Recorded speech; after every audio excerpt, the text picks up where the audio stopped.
What's going on, family? Samuel Genus here, and welcome to episode number 4, joining the 1%. I am here with my lovely wife, Sharon Genus, and today, my kids are actually not here in this particular episode, but they'll be back. We just got to keep it moving. But today in this episode, we're talking about 10 reasons why blacks are poor and what they can do about it. 10 reasons why blacks are poor and what they can do about it.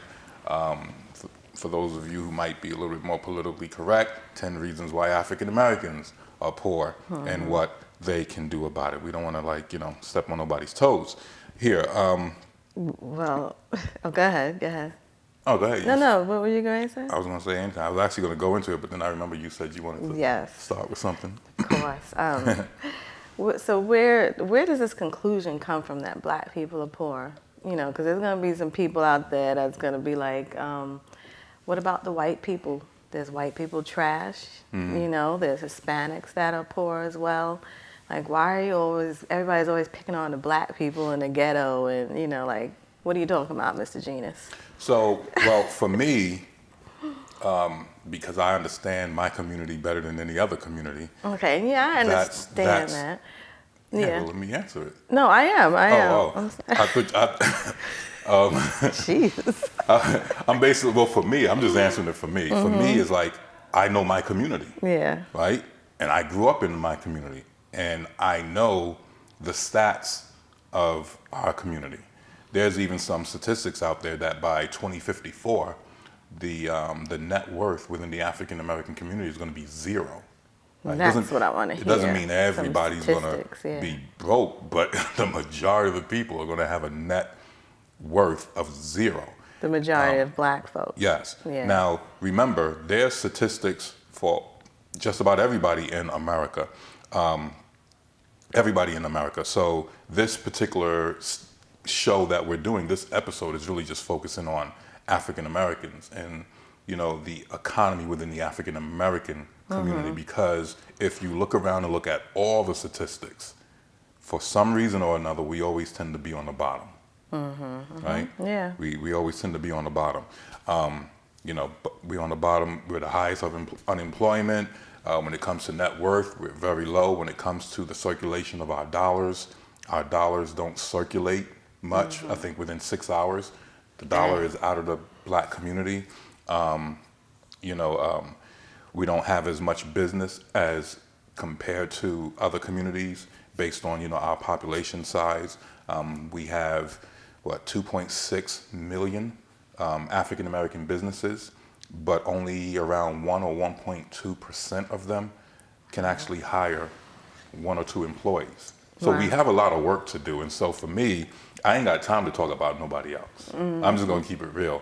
Like, I think, you know, some communities are doing okay. They still have their problems. Yeah. Trust me, they got their crazy people. They got their nuts. They got their gangs also. So we're not saying that only black people are struggling. No, other communities are struggling too.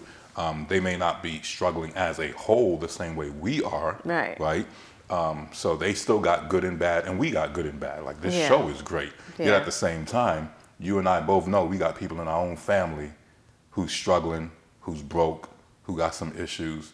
And I just think it's important just to share that, you know, like, we're talking about black people. This is what this is about, you know, because we, you know, it's like we hear it a lot, but it's just fair to say that, you know, I know we're pretty much at the bottom. It's unfortunate, you know, that black people are pretty much at the bottom, but there are, you know, other races that are poor as well. Right, but they're not at the bottom. Correct. Right, and so for me, like, think about it.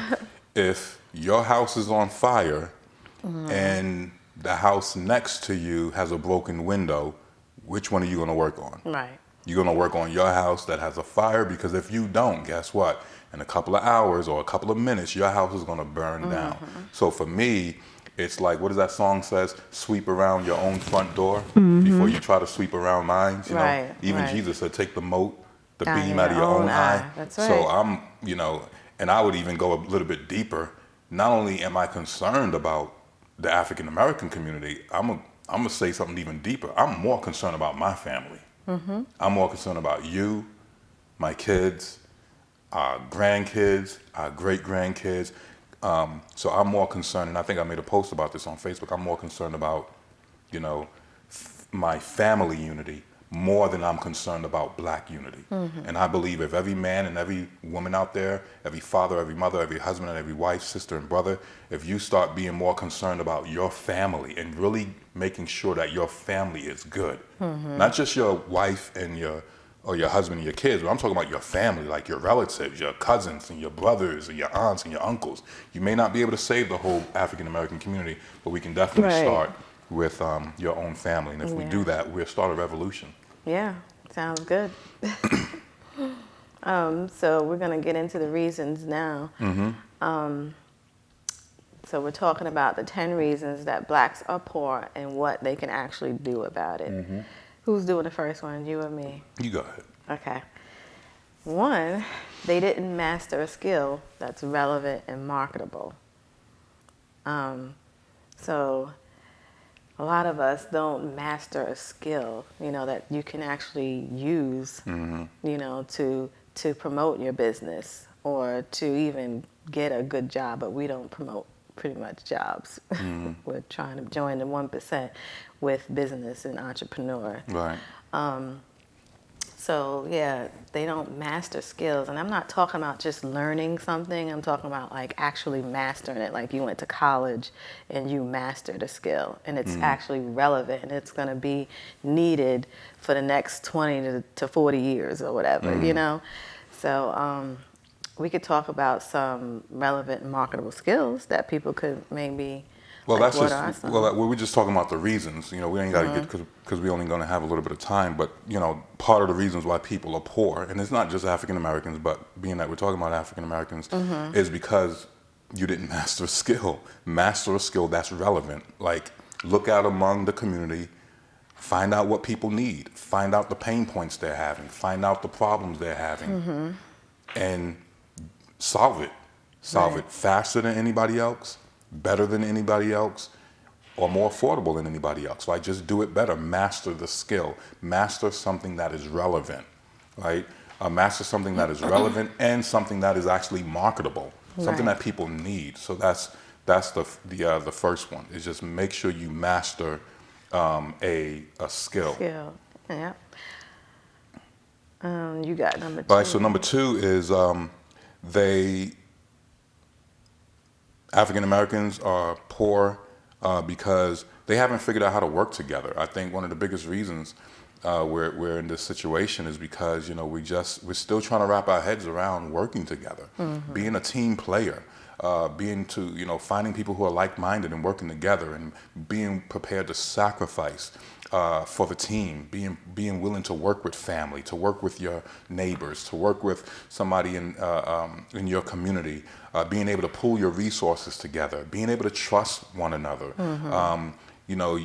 bringing your skills together with someone else's skills, or your resources with someone else's resources, and putting it together so that you can actually build an empire. I think a lot of times we're always trying to do our own thing, and we're an island, and as a result, because we're an island, we don't have the team, and because we don't have the team, you know, it takes us a long time to get to a destination. We struggle with things that if we brought in a team member or a partner, we would have, you know, they could have solved that a lot faster, and we could have been further down the road. But actually, we ran out of time. We're going to just take a quick commercial break because we got some commercials we want to show you. So we'll be right back after this break, and we will continue with reason number 2.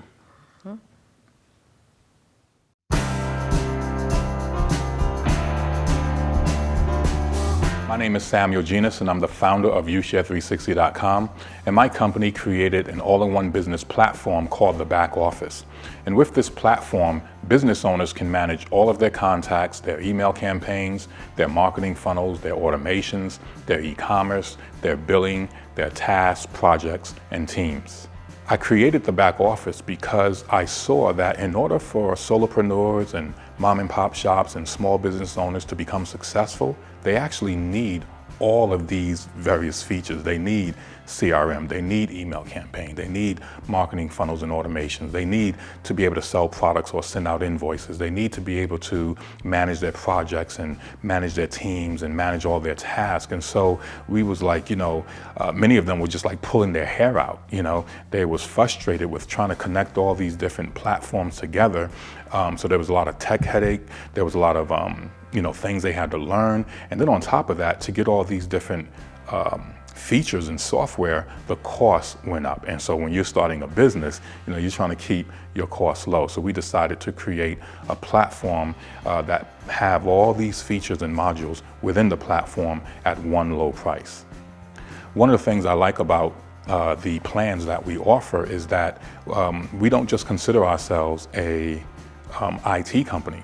So we're not just giving you technology, we're also giving you education, and we're giving you consulting. So with our plans, when you select the Essential Plan or higher, we actually provide you with free strategy sessions throughout the year. It's actually associated with your plan, because we've noticed that many business owners, they get the software, or they get technology, and they think it's a magic bullet.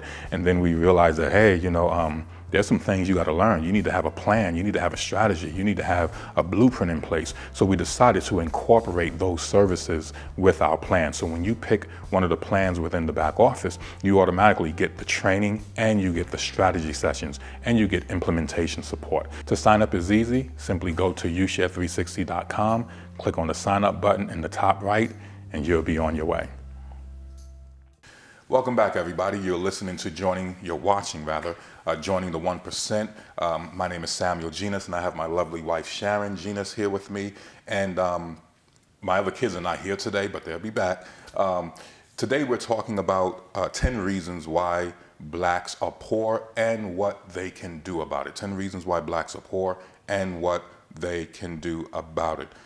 So we've been discussing reason number two, they haven't figured out how to work together. Right. And so you wanted to add on something. We had to jump to a break, but. Well, I was just saying how what you were mentioning, like you'd be surprised at how many black owners of their businesses, they want to give the blacks, they want to give them opportunity to work with them and stuff and teach them. And they'll say, because we have our own business, Ushare 360, back office, I talk to people all the time on the phone, and they're like, yeah, I just can't get them to organize. I can't get them to work with me. They don't want to work. They don't want to learn, know. And I'm like, really? You can't find nobody, to work with you or to mentor, and it's a reality. And so I'm just saying, like, it's true that it's hard to actually work together. Right. Like, we haven't mastered that. Well, I'm going to provide a solution for that. So my mentor, Lamar Tyler, because we don't just want to complain, we want to offer solutions. My mentor is Lamar Tyler, and he has a group called Traffic, Sales, and Profit. Sometimes I think that we're just in the wrong place. We're around the wrong people. Yeah, and because we're in the wrong place, our circle is so small, which we're going to get to as one of the reasons. And we just need to expand our horizons. We need to get out the house. Yeah, we need to love things that, sometimes we got to, of course, do things that we don't want to do. But there's so much out there to do. If we love it, we will do better in it, I think. Yeah, but what I'm talking about is first, we just got to get around the right people. Because whether you love something or not, if you ain't around the right people, you're not going to find those connections. Right. Right. So that's why I want to tell you guys about Lamar Tyler. He has a group called Traffic, Sales, and Profit. Look him up on Facebook, Traffic, Sales, and Profit with Lamar Tyler. He has around over 10,000 people in that group, black entrepreneurs. You can look up people like Boyce Watkins, right? He has the Black Business School. He has the Business Boot Camp. I'm giving you, these are valuable, practical solutions, right?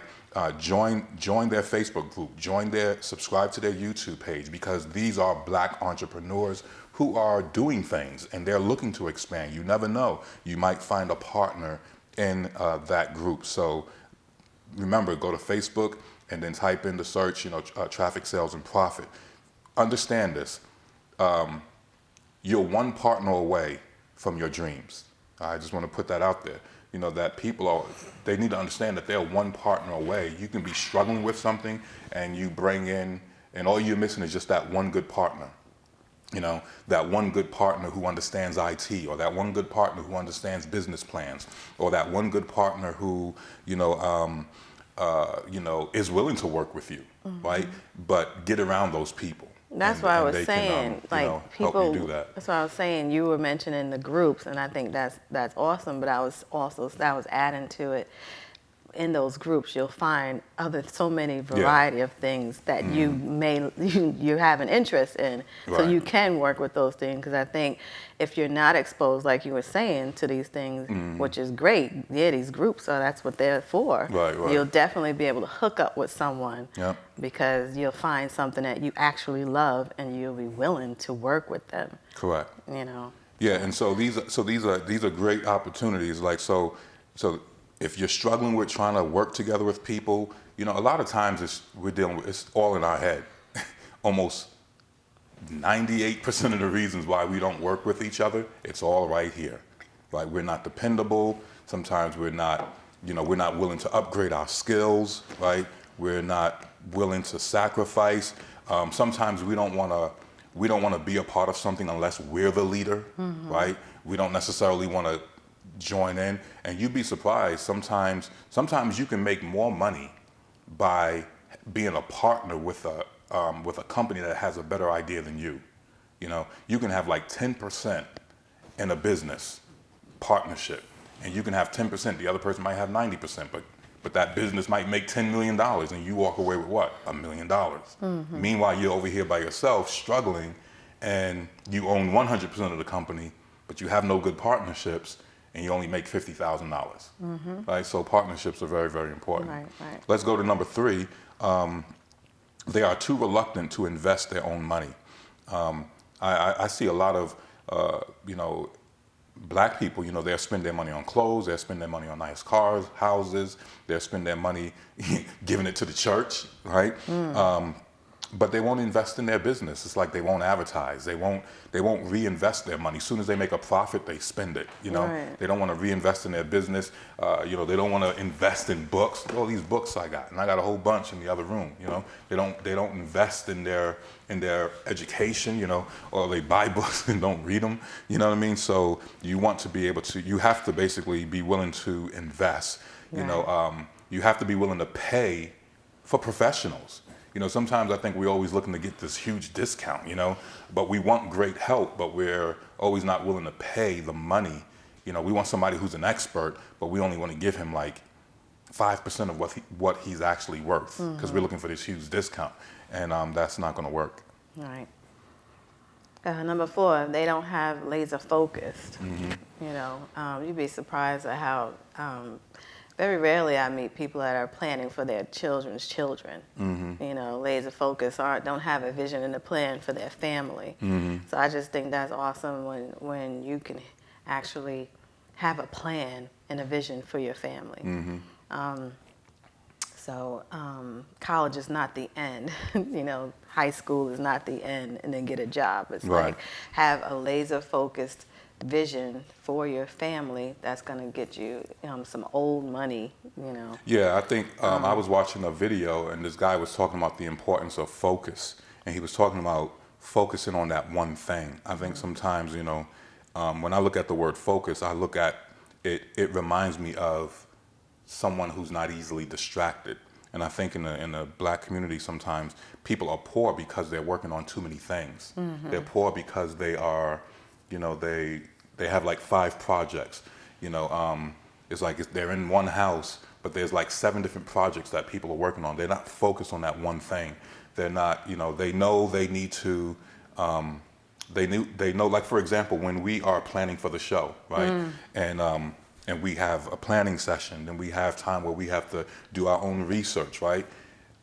When you're focused, it's like, okay, we're going to do this show, and the show's about to, the recording is about to start. I may have other things on my plate, but I got to be like, oh no, I need to stop doing that and get this done. So I got to have that kind of focus, right? And I can't be like jumping all over the place. I can't be scatterbrained, just doing this, doing that, doing this, doing that, and then not knowing really where I'm going. But laser focus, pick that one thing, write that one book. Don't be working on 5 books. Don't be working on 8 different businesses at a time. People call me and they're like, man, I have like 4 websites that I have. And I'm like, dude, really? Like, no, all you need is just that one sales page with that one product. Push that really, really hard. You know what I mean? Because you're wearing yourself thin, you're spreading yourself too thin, and you can't give 100% focus on that one thing. It's like people get that one idea, then they start it, and then as they're doing it, they see a Facebook ad, then they jump into that one other idea. Now they got 2 things. Then they see another course, so they buy another book. Now they want to have an e-commerce store, and they haven't even got the first business off the ground. They just got all these other things. And I made a commitment about 3 years ago to just be focused, on my business, and I'm not trying to do a bunch of other stuff. Right. Actually, let's take a quick commercial break. We'll be right back after these messages. Starting a new business is exciting, but it quickly becomes overwhelming and frustrating if you don't have the proper guidance. After working with dozens of business owners, I realized that they struggled with understanding marketing concepts. They didn't know what they needed to be successful.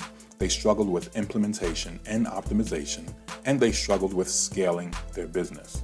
So to help my clients, I created an activity workbook entitled Joining the 1%, Module 1, where I walk business owners step by step through the process of picking the right product, establishing a reasonable plan, creating the marketing funnel they need for their business, and how to optimize the funnel for growth.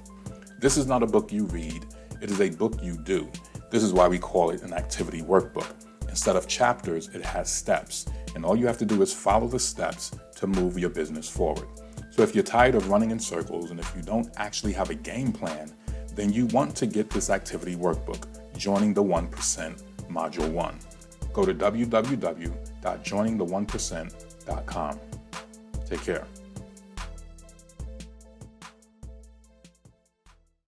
Welcome back, family. You're watching Joining the 1%. My name is Samuel Genus, and I'm here with my main squeeze, my baby's mama, Sharon Genus. And today we're talking about 10 reasons why blacks are poor and what they can do about it. So this is our last segment, so we're gonna fire through the rest of these because we've been taking a long time. Let's do this. Okay. So number 5. Number 5 is they have poor time management. So, and we're talking about. Right, they have poor time management. So basically, you're just not managing your time correctly. People are like, oh, there's not enough time in a day. There is enough time in a day. 24 hours is a very long time. 24 hours is a very long time. One of the best ways to increase your time management is think about death. Think about death. You're not invincible. You're not eternal, right? Time is not coming back. Time is not giving you a refund. You need to put your to-do list together, and you need to ask yourself this question: what am I doing, and what am I doing with my time? You need to, like in 30-minute increments. What am I doing with my time? Is what I'm doing from 8 to 8:30? Is it taking me closer to my dreams? What am I doing from 8:30 to 9 o'clock? Is it taking me to my dreams? What am I doing from 9 o'clock to 9:30? And if it's not taking you to your dreams, then you know what you need to do. You need to adjust that list. Right. All right? And focus. You have to focus, yeah. Number 6 is they don't have enough highly skilled people in their inner circle. Exactly. You may have some good friends, you got some good family around you, but at the end of the day, you don't have enough. You may have some skilled people around you, but you don't have enough. You don't have enough lawyers, enough doctors, enough engineers, enough computer programmers, enough marketers, enough salespeople, enough business writers, people who are highly skilled, like people who, like you ain't got enough Mark Zuckerbergs around you. And I'm not talking about the Mark Zuckerberg right now. I'm talking about when he was like in college. Just surrounding yourself with people who have skill sets. Some of you are in high school, right? But you don't hang out with the nerds. You need to get some of them nerds as your friends. You need to bring them in your inner circle. Most of y'all just want to hang out with the football players and the cute girls. And some of those cute girls don't be having nothing up here. They got a big butt and booty and everything. They got an empty head. Big butt and a smile. Point out the fact that you said how Mark Zuckerberg, the fact that he could even ask his friends to join him real quick. So basically Mark Zuckerberg, about 15 years ago when he started Facebook, he was like, hey, I'm trying to do this thing, and he invited people at his school, right? He invited people at his school. Some of the people responded, some didn't, and those 2 people or 3 people that responded, they're billionaires today. So surround yourself with highly skilled people. You don't have enough. All right, look at your neighbor and say, you don't have enough highly skilled people in your midst. You need to bring them in your inner circle. You got prayer partners, but you ain't got no business partners. Right. take advantage of those groups, on Facebook and stuff like that that have the skills that you're into, highly skilled things, and then you can get to learn people and expand your contacts and things like that. Number 7 is they don't act on good counsel. Right, yeah, they don't act on good counsel. I mean, some of you are getting good advice, but you just ain't doing it. You're just not doing it. Sometimes your parents gave you good advice, they didn't do it. The pastor gave you good advice, you didn't do it. Your mentor, you might have a mentor, but you didn't do it, so you don't act on good counsel. Some of you don't act on good counsel because you think you know it all. You think you have the answer yourself. You think you don't need anybody, right? So there's many reasons why you think your way will work. And one of the things that I often hear that business mentors will say, you don't know what you don't know. Right. And because you don't know what you don't know, a lot of times you think you're correct. And so the best advice that I can give you is ask yourself, could I be wrong? Is there a possibility that I can be wrong? And if that answer is yes, which it is, because we're not perfect, then you need to at least consider what people are saying, especially if they've been down the road already. Right. Especially if they already accomplished what you're trying to accomplish. Sometimes we tend to argue with people who are better than us. We argue with people who know more than us. And you can't, if you want to be successful, you just can't do that. Right. So put what they say into action. Just don't buy the books, do the books. Right. Don't just go to the conferences, implement what you learn at the conferences. Just don't watch webinars, do it, execute, execute, execute. Yeah, and the Bible says, I call the old because they know the way. Right. So if you go into an older person for advice, take the advice that they that they give you because they know the way. Exactly. If you go into someone that's skilled in a profession, take their advice because they know what they're talking about. Exactly. Number 8, they don't carefully orchestrate moves that will benefit their grandchildren and great-grandchildren. Yeah, we're not making boss moves. Think about it. Some black people are poor today. Now, and this is going to be kind of hard, so please don't throw stones at me and don't throw me under the bus. Some of y'all are poor because your grandfather didn't make right decisions. And I'm not talking about just because of slavery. Right? I'm not talking about because of Jim Crow law, right? Because at the end of the day, we're at war. We're in an economic war. And you should expect enemies. It's just, think about it like sports, right? The other team wants you to lose, okay? Now, and even though other people may want you to lose, I still think at the end of the day, we as an individual, my grandfather had to play defense and offense. And if he didn't play good defense and offense, guess what? That puts his grandkids today at a disadvantage. Right. So regardless of what happened to our grandfather or our great-grandfather, the question is did they respond properly? Were they making boss moves? Were they executing properly? So the decisions you make today, you have to be making decisions today that's going to benefit your grandchildren and your great-grandchildren. Right. And you really have to think about that. You got to sit down and think about this. How is this decision going to affect my grandkids? So you got to think carefully about your decisions. All right. So we're going to move quickly here. Number 9 is they have a negative mindset. Right. Lack moral values, make bad decisions. Yeah, they just have a negative mindset. It's like you're broke because you don't think rich. Right. You're broke because work scares you. You're broke because you would rather spend your time doing something that's not going to give you a good return, right? Think about it. Look how many people will, for example, so we was trying to record yesterday and we ran out because it was real late. And then we was like, oh, we got to record this morning. Some people would have been like, no, I got to do X, Y, and Z. I'm like, okay, go do your X, Y, and Z, right? That's the wrong mindset, right? Because that X, Y, and Z is not going to necessarily bring the harvest. When you have the wrong mindset, you just think this is better than that, and you're so into this, or you have people will be like, oh, well, that takes too long, but yet they'll sit and watch a 2.5-hour movie, right? That's just the wrong mindset. Oh, this is going to take 9 hours, but meanwhile, they'll waste 18 hours. They'll talk negative about something that's going to give them a positive return. They'll say something is too hard, and yet they never take the time to learn how to do it. They're just very negative. They're very pessimistic. They're not a positive thinker. And that's one of the reasons why a lot of people are poor, because they just think negative. An opportunity comes their way, but they call it worthless. You know what I mean? Like the children of Israel, they was brought to the promised land, and when they got to the promised land, they reacted in fear, they reacted in doubt and unbelief. They didn't trust God, and as a result, they didn't make it into the promised land. They had to wait 40 years, and their children made it in. Now watch this. This is going to hurt. This is really going to hurt. Some of y'all are not going to make it, but your children will, because they're not going to have the same negative mindset that you had as a parent. Right. I'm just going to leave it at that. All right. And number 10 is they think Jesus took the wheel and he didn't. Yo. Y'all know, this is for all you spiritual people out there. Black folks, very religious. You think you're spiritual, but it's actually, you're actually crazy. I'm going to tell you why. And I'm not knocking. I got a Bible right here. I love Bible study. I know this Bible. I read the Bible from cover to cover often, right? So I'm not making fun. I know there's a difference between being spiritual and being stupid.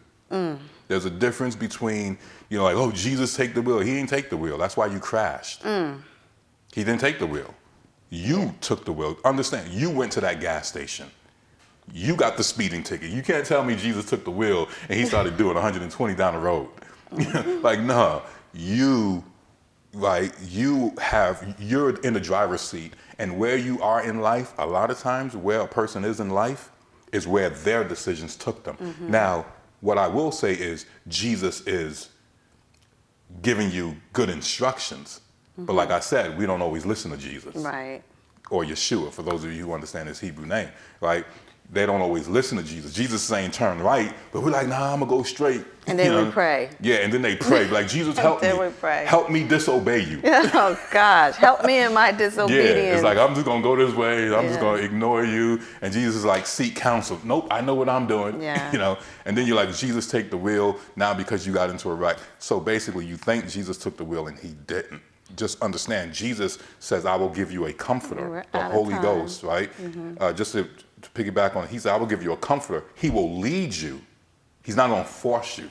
Right. He will lead you and guide you into all truth. He ain't going to make you do it.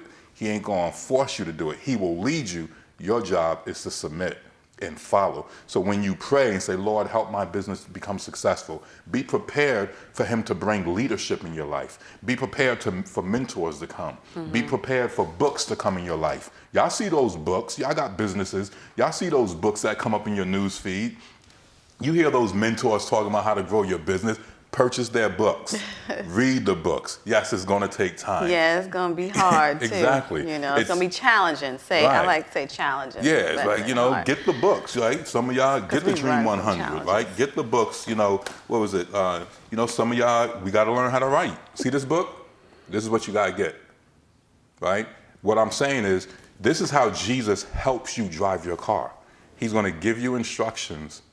He's going to put people in your life. Take advantage of them, read it, follow it, go through the pages. It may take you 3 hours, but go through them, right? If you want to be successful, you have to follow counsel. Even the Bible says, through the multitude of counselors, there's safety. You don't know it all, take the counsel. That's how Jesus is going to help you from getting in a wreck. That's how he's going to help you from crashing your business. That's how he's going to keep you from going broke. He's going to put people in your life that's going to help you become successful and become rich, and you're going to make it, all right? Okay, now I can stop. I just had to put that in there. Thank you so much. You're watching Joining the 1%. I know what we said was helpful. That's why I had to keep on going. I know what we said is helpful. I know some of you out there, you're tired of being broke. You're tired of failing. You're tired of being in that negative statistic, you know, and you want to succeed. If you want to succeed, then pay attention to these 10 reasons why businesses fail and do the opposite. All right. My name is Samuel Genis. This is my wife. We will see you in the next video.